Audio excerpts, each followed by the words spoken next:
सुलक्षणा गाडे पाटील, अरे रे रे, काय अवस्था झाली हो तुमची. स्वतःच्याच घरात, स्वतःच्याच खोलीत स्वतःला हवं ते तुम्हाला बोलता येत नाही.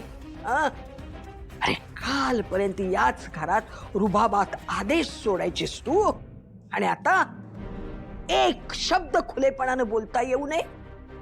किती वेळ माझ्या मनातला राग असाच मनात दाबून ठेवायचा मी. नाही, हे असं काहीतरी राहिले ना मी, मला मला काहीतरी व्हायला लागेल. नाही, कशी गप्प बसू. नाही नाही नाही, कशी कशी गप्प बसू.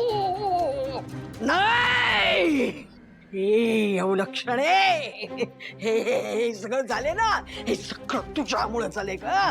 माझं सगळं आयुष्य तू बर्बाद करून ठेवलं. नाही, आता आता माझ्या हातात गोष्टी राहिल्या नाहीत ना. पण एक लक्षात ठेव, हे दिवस सुद्धा पालटतील, आणि मग बघ, ही सुलक्षणा सर्जेराव गाडे पाटील तुझे असे हलाल करेल.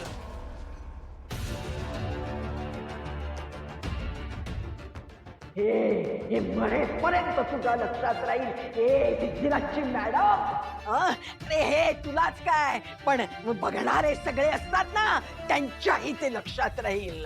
तुला दारात पण कुणीही उभं करून देणार नाही, याची सोय मी करेन. मी तुला तोंड दाखवायला सुद्धा जागा उरणार नाही. अगं जा, तुझ्याकडून अशी कामं करून घेईन, अशी कामं करून घेईन, तुला स्वतःचा चेहरा आरशात बघायची सुद्धा लाज वाटेल.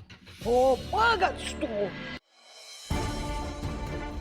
शेवटी आजी पूर्व पदावर आल्याच.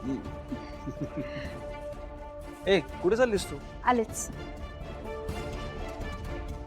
विराटची मॅडम, तू जेव्हा देशोधडीला लागशील ना, तेव्हा या सुलक्षणा सर्जेराव गाडे पाटीलच्या आत्म्याला शांती लाभेल, समजलं.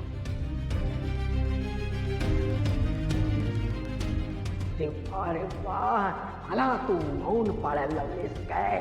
अगं बघ, एकेका क्षणाचा मी बदला घेईन.